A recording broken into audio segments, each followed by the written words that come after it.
ससूर्याय नमः। ॐ रां ह्रीं ह्रों ससूर्याय नमः।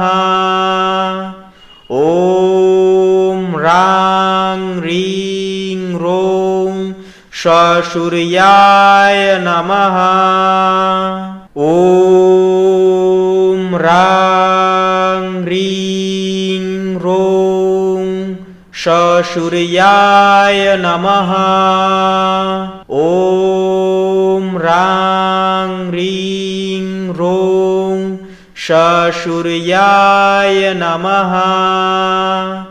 ॐ रां ह्रीं ह्रों ससूर्याय नमः।